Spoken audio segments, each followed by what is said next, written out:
7:35 de la mañana entramos a la entrevista central de este programa. Hoy el privilegio es nuestro presentar al director general de la Oficina Metropolitana de Servicio de Autobuses, ONSA, exdiputado, ha ocupado cantidades de cargos en el Estado Dominicano.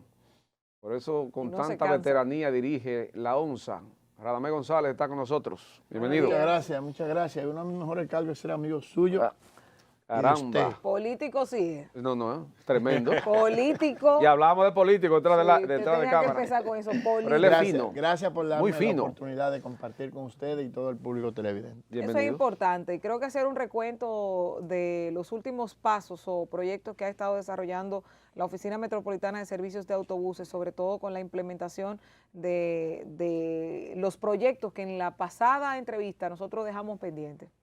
Muy bien, miren, nosotros hemos seguido trabajando como decíamos en aquel momento, y entonces ahora lo que hemos hecho es tratar de aumentar la cantidad de guagua en condiciones de operar.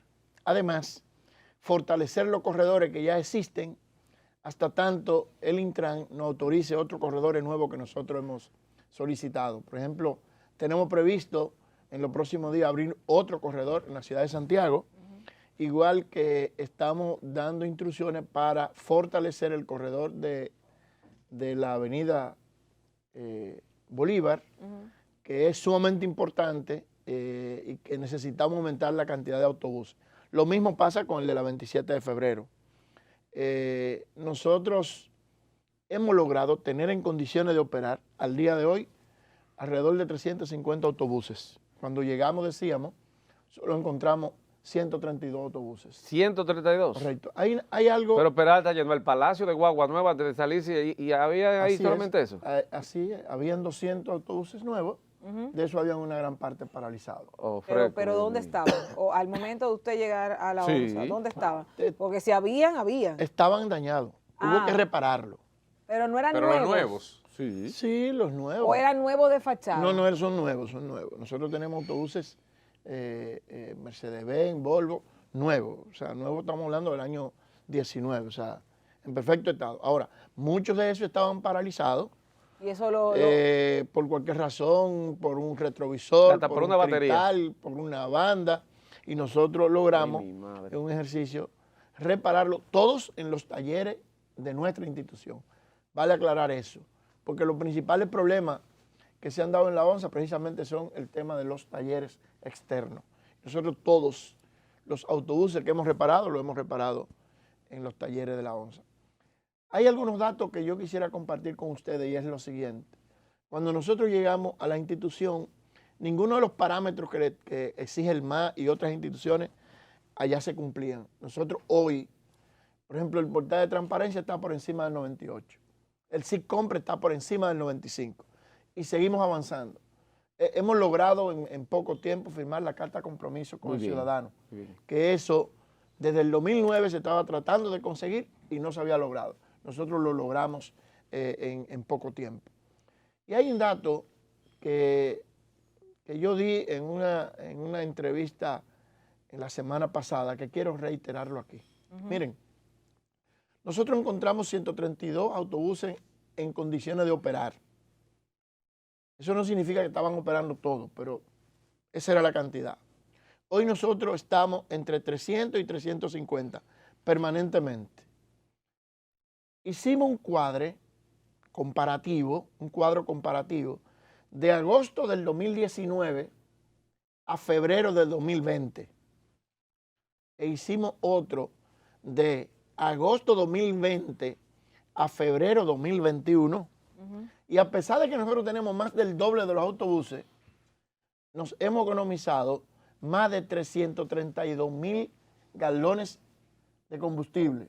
¿Cómo? Lo que traducido a peso significa más de 65 millones de pesos ahorrados. Nos hemos ahorrado, teniendo nosotros, reitero, más del doble de la cantidad de autobuses. ¿Cuánto gastan mensual, más o menos, aproximadamente, director? Eso va a depender mucho de la cantidad de autobuses que salgan a la calle.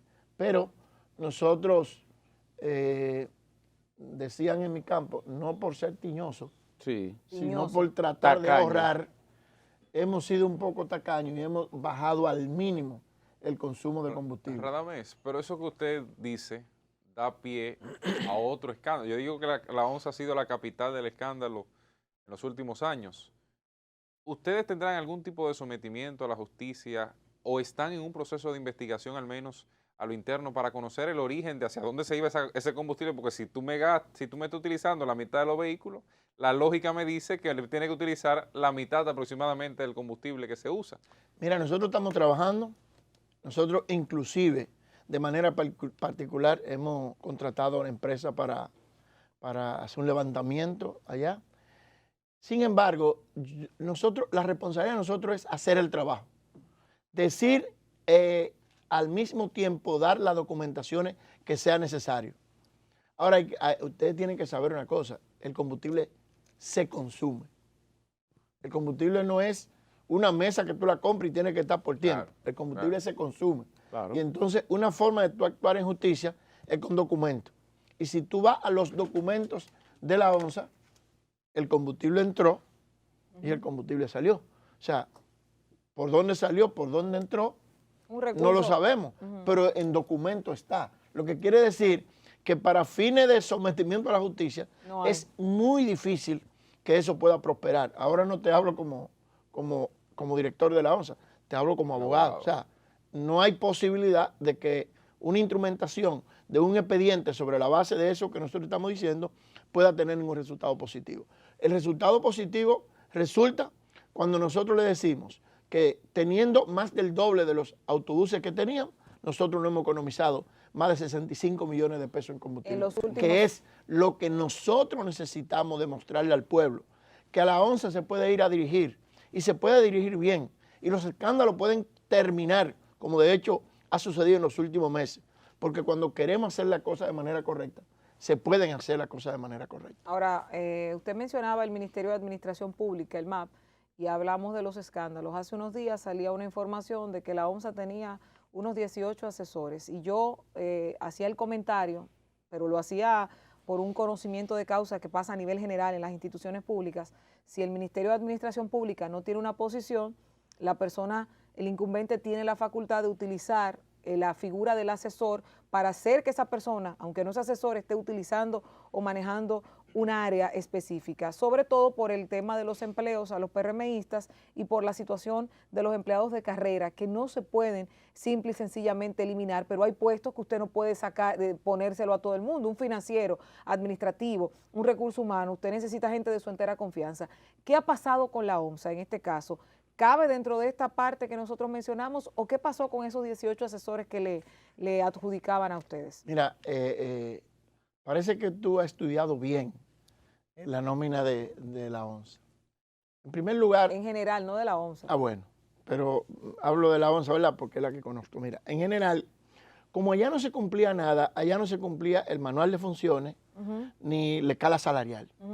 De repente, tú allá podías encontrarte con un encargado de departamento que el MAC te exige que para tú nombrarlo tiene que tener un sueldo de entre 85 y 95 mil pesos y tú te encuentras que está nombrado con 35, con 40.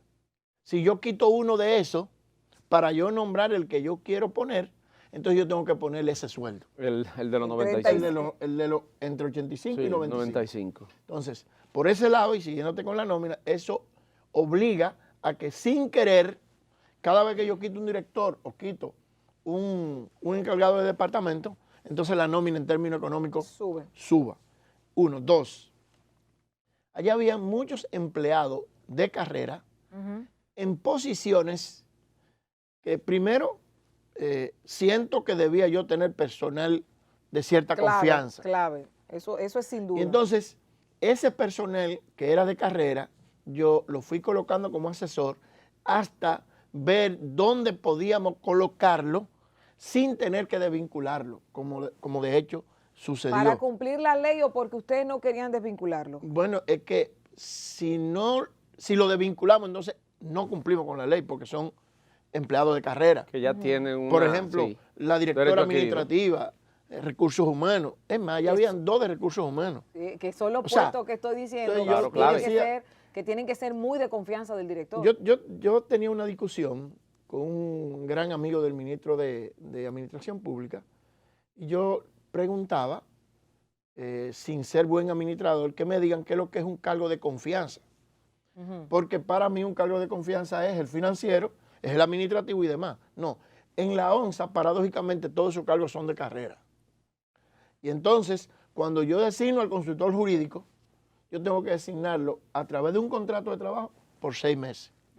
Porque se supone que esa es una posición de carrera. Pero bueno, en lo que eso se va discutiendo, si usted va a la nómina de la ONSA, ya no existen esa cantidad de asesores, porque se han ido colocando dentro en lugares del rango de los puestos que de las posiciones que ellos tienen. No, porque hay una estratificación dentro del Ministerio de Administración Pública. ¿Están utilizando esta estratificación para esos puestos que estaban ahí como asesores? Lo que pasa es que algunos, aun cuando estaban en la posición, no eran de carrera de esa posición, eran de carrera de otra posición. Entonces, en algunos casos, lo hemos ido llevando a esas posiciones y lo hemos ido adecuando. Claro, eso no es tan fácil.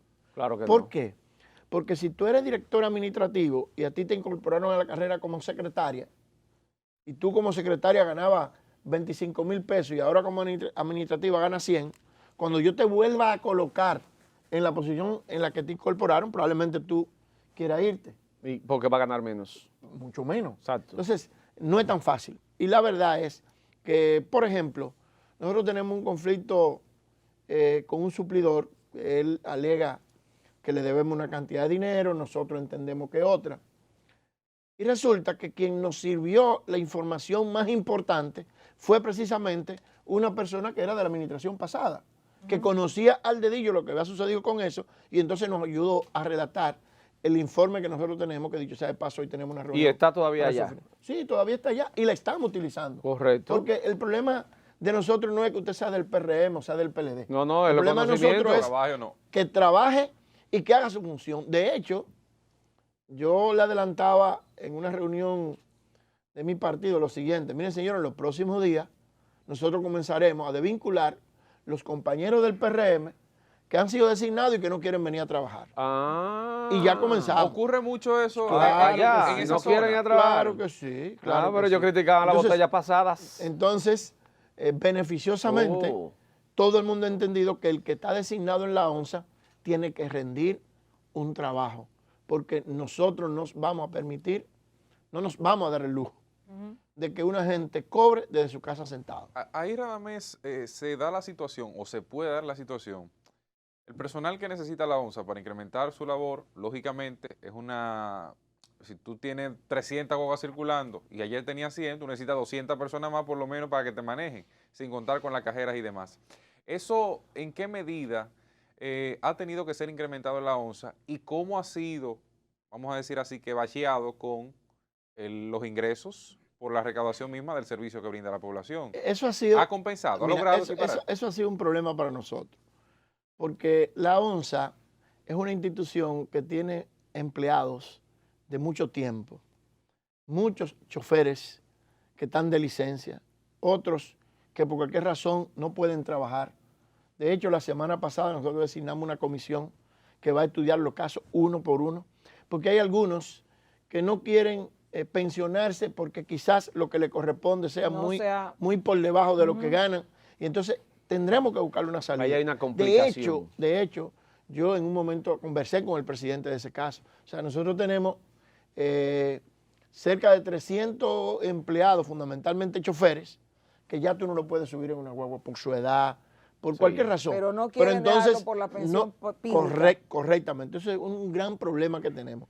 En cuanto a las recaudaciones, nosotros hemos aumentado al triple las recaudaciones. O sea, que da para una buena pensión, para eso que hay que suspender o pensionar. No, porque recuérdate que la pensión no es equitativa a los ingresos de nosotros, sino a los ingresos que tenga el empleado y el tiempo que tenga en la institución. Y eso me lleva a una pregunta, sobre todo porque la pensión va a ser también gradual al salario que ha percibido. ¿Qué tan de calidad son los salarios en la Oficina Metropolitana de Servicios de Autobuses? Malo. ¿Son malos? Sí. ¿Cuál es el promedio? Por ejemplo, un chofer gana 22,000 pesos. ¿Cuántas horas trabaja?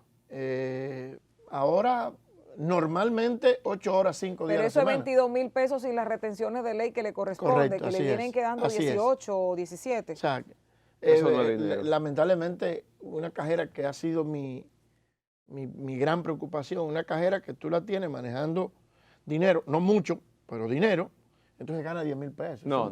Eso no puede ser. ¿Y Eso qué, no qué hay que mejorarlo. ¿Qué pretendes hacer, Radamés, con eso? Porque realmente, y es uno de los puntos que hemos mencionado en varias ocasiones aquí el pasado ministro de Economía, Planificación y Desarrollo, Juan Ariel Jiménez, había dejado un proyecto de estratificación salarial, algo muy interesante para que haya una media que rija los salarios de las personas, sobre todo en base al costo de la canasta básica, pero no solamente a la canasta básica, porque la gente no solamente necesita comer y transportarse, sino también necesita tener calidad de vida, que si quiero salir a comerme un helado, si quiero salir a un parque, a ver al cine una película, pueda tener esa calidad de vida, sobre todo porque son gente que son productivas a la sociedad.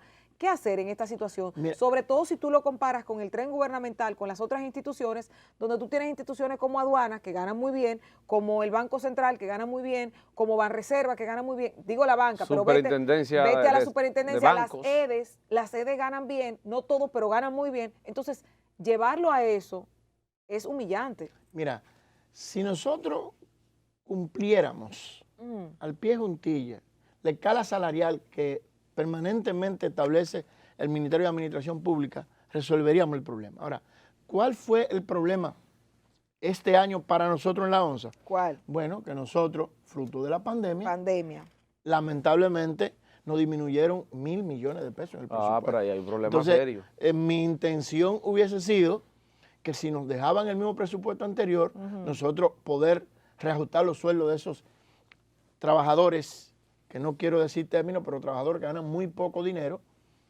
Y no solo ellos, sino allá tú te encuentras con un mecánico que gana 15, 20 mil pesos. Se lo gana un picoteo en la calle. ¿Me entiendes? Yo conversaba con un amigo que en un momento fue empleado de la ONSA de cierto nivel, y él me decía, Radamés, hay probabilidad que a ti te comiencen a tirar piedras porque tú estás haciendo algo que nunca se había hecho. Tú reparas, nosotros reparar, me decía textualmente, nosotros reparar el aire acondicionado de un autobús de eso nos costaba 400, 500 mil pesos. Tú lo estás haciendo con 10 o 15 mil pesos porque tú lo estás haciendo con los empleados de aquí. Entonces, a alguien tú le estás pisando un callo, como dicen en mi casa. Entonces, eso necesariamente tiene que ser recompensado. Cada decisión con que esos empleados puedan tener un salario. Cada decisión que usted tome va a lacerar algún interés. Así es. Esa es la realidad. Parece que está comenzando ya la construcción del teleférico en la zona suya, ¿verdad? Ya están dando los primeros picazos, el presidente ordenó eso. Fundamentalmente en los Alcarrizos. Exactamente, en ese ahí de los Alcarrizos. Eso implica que ustedes van a tener que poner una ruta alimentadora ahí. Nosotros tenemos actualmente una ruta desde los Alcarrizos. Sí, pero cuando se construya eso ahí. Claro, el teleférico, la intención es que salga desde lo interno de los Alcarrizos hasta la salida de los Alcarrizos. Que yo siempre estuve de acuerdo que eso debió comenzar por ahí, no por este lado. Pero bueno, uno más adelante. Parece que el estudio de impacto del gobierno, no sé qué pasó ahí. Lo mismo sucede con la extensión del metro, que va a ser también hasta ese punto. De tal manera que tú en los Alcarrizos, qué sé yo, Puente Blanco, en el hospital, te puedas montar en el teleférico, te desmonte ahí en la entrada del Alcarrizo y pueda ahí de inmediato tomar el metro. Ahí, dos preguntas en una rápida, porque sé que Loredi tiene también que preguntar ahí. ¿Piensan comprar nuevos autobuses para eso y para otra ruta alimentadora del metro? Y si ya ustedes estarían preparando ese presupuesto para cuando vaya a comenzar esa parte. Nosotros estamos trabajando para implementar nuevos corredores. Ahora, la visión del presidente de la República es que, por ejemplo, en los lugares que se pueda ver de qué manera nosotros podemos implementar autobuses eléctricos. Eléctricos. Correcto, eléctricos. Entonces, eso es una novedad que todo el mundo sabe que el presidente de la República tiene interés en que eso suceda. Y, por ejemplo, lo que se ha pensado, la Tesla aunque todavía no está plasmado, es que, por ejemplo, nosotros pudiéramos tener un BRT en la 27 de febrero, que pudiera ser implementada por el centro de la 27, de tal manera que no afecte en nada lo que tiene que ver con el tránsito de la guagua. La- Es un problema que tenemos ahora. Por ejemplo, nosotros tenemos guagua para sacar autobuses en la 27 de febrero a 3 y 4 minutos, una de la otra, en frecuencia. Ahora, ¿qué sucede? Que cuando la guagua sale de Las Caobas, cuando quiere venir ya a llegar a Pintura, ya hay 3 y 4 guaguas juntas, Exactamente. por los tapones. Entonces eso Ah. rompe La cadena que la debe cadena haber. que debemos llevar de 3 a 4 minutos. Entonces, mientras eso esté así, no vamos a lograr el objetivo que perseguimos. Usted se reunió con el ministro de Industria y Comercio recientemente para un proyecto de guagua con gas Gas natural. natural. ¿Cómo lo trata el combustible? Porque está muy caro, el combustible está muy alto. Ustedes que consumen mucho combustible, A ¿cómo ellos les hacerlo? onera ¿Cómo una se hace? parte, ¿no? Eso es No. un gran dolor de cabeza. ¿Eh? Pero espérese, Fradame, ¿Cómo es? espérese. No. La OMSA no tiene combustible exonerado, pero aquí hay empresas privadas que tienen combustible exonerado. ¿Cómo va a montón. ser? Así ¿Cómo es. va a ser? Así es. Pero eso como que... Nosotros eso es como una licitamos, bueno, dicotomía. Pero es que de la onza hecho, del nosotros Estado- tenemos una licitación abierta, hay como 28 gente participando en esa licitación, normal. ¿Cuál es el dolor de cabeza? Señores, miren qué complicación. Que nosotros licitamos por galones, pero a factura, contra factura. Entonces, de repente, licitamos 500,000 galones, que a la medida que el combustible va subiendo, se convierten en 400,000. Pero hay una... ¿Y ustedes tienen que buscar esos cuartos? No, ¿La porque ONSA? se les ¿O reduce el la cantidad de Estado? combustible. pero es Hay que compensar con pero- más dinero para pero comprar. no Ay, Virgen de la entiendo Alta Gracia. cómo- Presidente. ¿Cómo el Estado no ha provisto de una solución para que no tengan que gastar tanto ustedes en combustible? ¿O es que quieren darle un apoyo más a los que comercializan los combustibles? Bueno, recuerde que nosotros tenemos 7, 8 meses en el Eso gobierno. es parte de la O agenda. sea, eso habrá que irlo mejorando y debiera cambiar. De hecho, la intención que se tiene, luego de aprobada la ley 16307 que creó el Intran, Sí. es justo eso, que el transporte sea unificado, tanto el público como el privado, de tal manera que todos podamos tener el mismo trato. Pero que no le den ruta a ninguno de los transportistas, que eso no está bien. Ustedes tuvieron un Eso lío en no- la Núñez Eso Radames. no está bien. Antonio Radames. Maite se coló ahí. Eso no está bien. El proyecto de la expansión de la ONSA en el interior del país, porque nosotros tenemos una audiencia en este programa, la ve en todo el territorio nacional, la gente muchas veces se pregunta, pero nada más la 27, la Kennedy, la Bolívar, aquí en la capital. Cristian, escúchame, que hay que cambiarle el nombre a eso, que ya no es oficina metropolitana. ¿Cómo es? El metropolitano era para la Era para capital. la capital nada más. Ah. Y ya Entonces- eso está a nivel nacional. Entonces- Eso hay que cambiarle el nombre. Hay- Oficina yo quisiera Nacional de saber Claro, si de hay transporte. dentro de los proyectos alguna expansión, sobre todo esas provincias que a veces están muy lejanas, que si la zona fronteriza, ¿hay algún plan en ese sentido? Sí. Mire, fundamentalmente nosotros estamos estudiando la posibilidad de Puerto Plata y San Francisco Macorís. Allá no hay 11. No hay. Y entonces ambas ciudades son grandes, tienen varias universidades y entonces queremos hacer esos corredores. Ahora, ¿qué sucede? Que nosotros estamos en condiciones, en términos de autobuses, de tener varios corredores más. Pero lamentablemente la ley obliga a que quien da la concesión de la operación de un corredor es el Intran. Y por ejemplo, nosotros tenemos la intención de abrir otro en Santiago, pero ellos tienen que darnos La concesión. la concesión. Sí, De lo tiene que contrario- cambiar el nombre. La suerte que se va a quedar de OM a ON. No, Porque no, si hay es que cambiar el nacional, nombre, hay que No, cambiarlo. recuerden lo siguiente, Ahora será la una propia, onza. la propia ley, Una onza. la propia ley manda a que nosotros O un podamos gramo. convertirnos en empresa pública o empresa pública privada. Sí.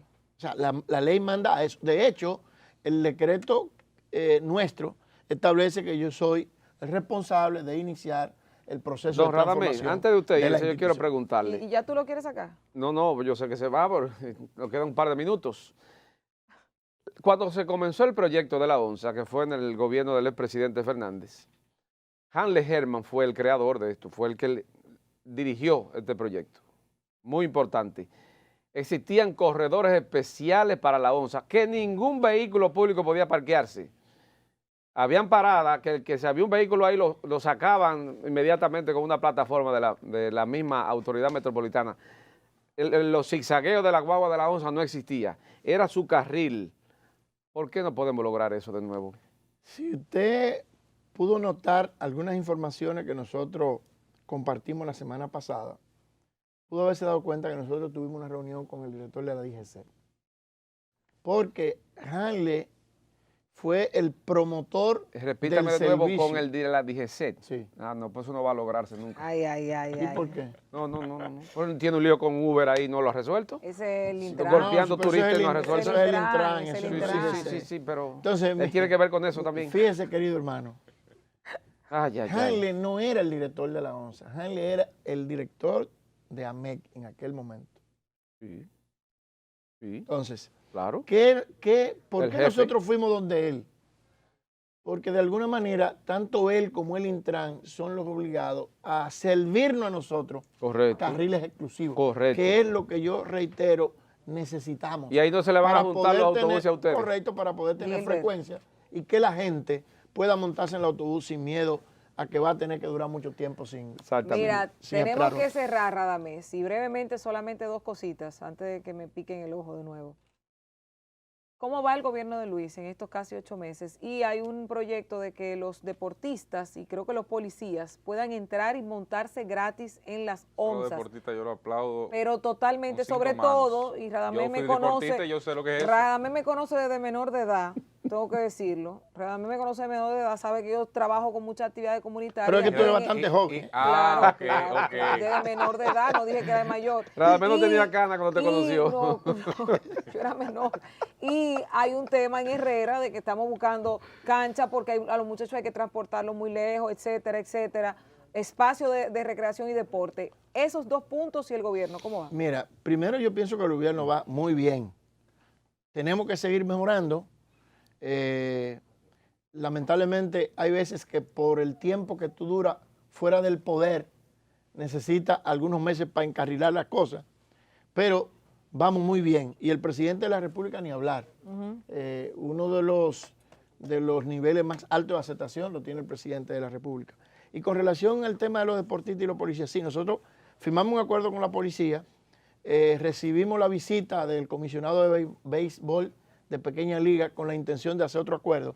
Y yo pienso que si un niño, que muchas veces o casi siempre viene de una sociedad baja y lo que quiere es practicar deporte y nosotros podemos brindarle el servicio, nosotros estamos obligados a hacerlo. Porque ¿Cómo lo quizás van a hacer? ¿Un carnet o algo? con un carnet, Excelente. con un carnet, porque la intención que nosotros tenemos es que en un tiempo prudente todo aquel que aborde un autobús de nuestra institución pueda hacerlo con una tarjeta, que no haya la necesidad de estar bregando con dinero en efectivo. Y eso Correcto. nos va a facilitar porque de esa manera se hace un acuerdo con ellos, se le da la tarjeta y entonces de alguna manera el gobierno subsidia ese transporte que es lo que perseguimos al fin y al cabo. Bueno, Caramba. de verdad que es sumamente interesante Llegó esta un parte. gerente a la ONSA, por me fin. quedo con esta última parte que para mí es vital, sobre todo el apoyo a los jóvenes deportistas, a los policías, para que puedan utilizar el servicio de forma gratuita, pero sobre todo que no sea esto, que el transporte y la comida son de las cosas que hacen que el salario se le fume a la gente. Gracias a Radamés González, director de la Oficina Metropolitana de Servicios de Autobuses, OMSA, que ha estado compartiendo con nosotros en esta mañana. Gracias a todos ustedes por la sintonía. Hoy, martes 6 de abril. Nos vemos mañana a partir de las 6. Este equipo completo, Gilbert Guzmán, Cristian Cabrera y una servidora, Loreni Solano. Hasta luego.